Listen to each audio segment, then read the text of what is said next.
It's the Joel Shit Show, featuring Joel Shit.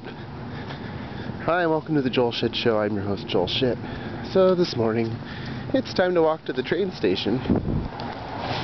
Seems a little brighter this morning, which is odd, because it's the same time I always leave, and the days are still getting shorter. It's the beginning of December. But I know I'm not late.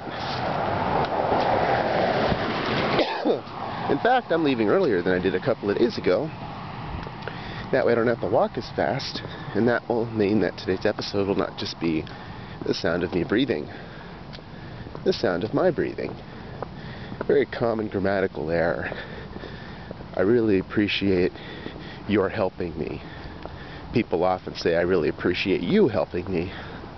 And I wonder if it's just a subconscious thing, or even when they're saying it, they don't know which your it is when they're writing it, so they just say you, and it goes on from there. But actually, I appreciate your helping me, which is even better when you write it, because if people look at it and they think they're smart, they'll say, oh, haha, you used the wrong your. No, I didn't. I don't appreciate you are helping me. I appreciate your helping me. So, went to work, had a meeting with the IT department about my grandiose plans for the new ortho.stanford.edu.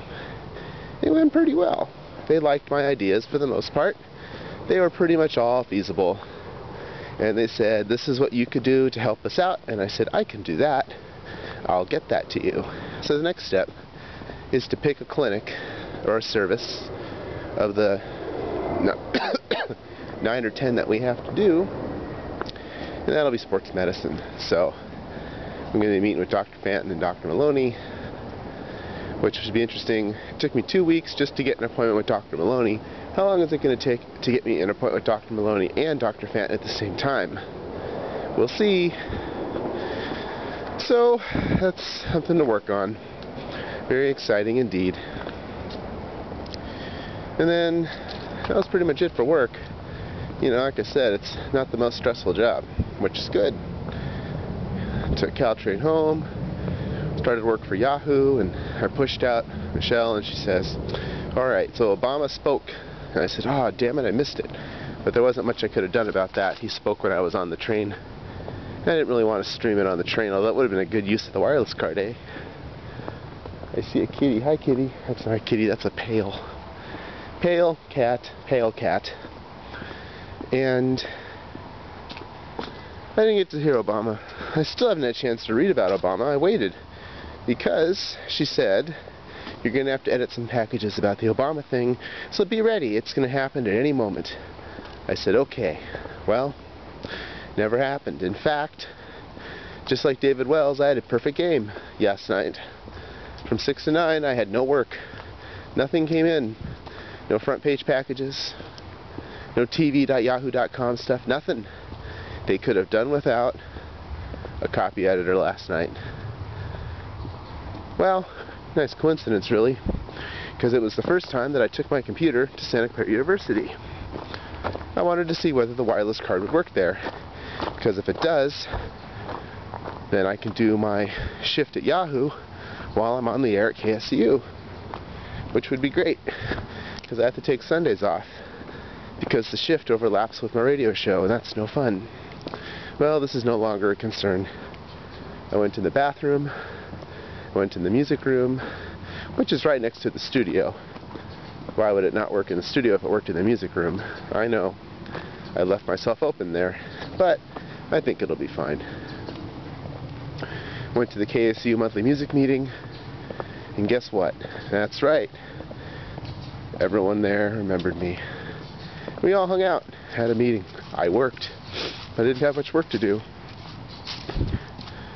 I didn't have any work to do. It was a good night for an experiment. It even worked in the car. Even though I didn't do any typing in the car, which is technically legal, typing on a computer. It's not the same as texting. Laptop is not considered a handheld device. But I didn't need to. Just every red light, I would disable the screensaver and look and see whether any mail had come in, and none had. So hey, good stuff. So after that, Well, I'll tell you, I kept worrying that maybe email was coming in, but I just wasn't getting it. But the other person who's hired and I was hired happened to be online. So at 8:55 I said, hey, I'm 5 minutes from a perfect game. And she says, oh wow, that's pretty cool. Well, it's not what she said, but I'm saying she said that. But the key here is if email had been coming in with work, she would have said something, and she did not. That means there really was no work to do. So, hooray for that. After the meeting, we went to roundtable, watched the Sharks win over the Ottawa Senators in the great Danny Heatley homecoming, 5-2, I think it was. And Milan Mahalik got a goal for the wrong team, but it didn't matter. Because Marlowe and Jamie Ginn also had goals. Jamie Ginn's got 5 goals already. He's going to be a nice little guy there, you know. No one's expecting him to be Ovechkin, but he's being a very good Jamie McGinn, and that's good. Had pizza, went home, went to bed, and all of a sudden I'm walking to the train station again. How did that happen? I don't know. Well, that's all the time we have today. Visit us on the web at joelshitshow.com. Oh, look over here. This house is different now. They took all the paint off. They're doing something. They're doing. Email joelshitshow.com.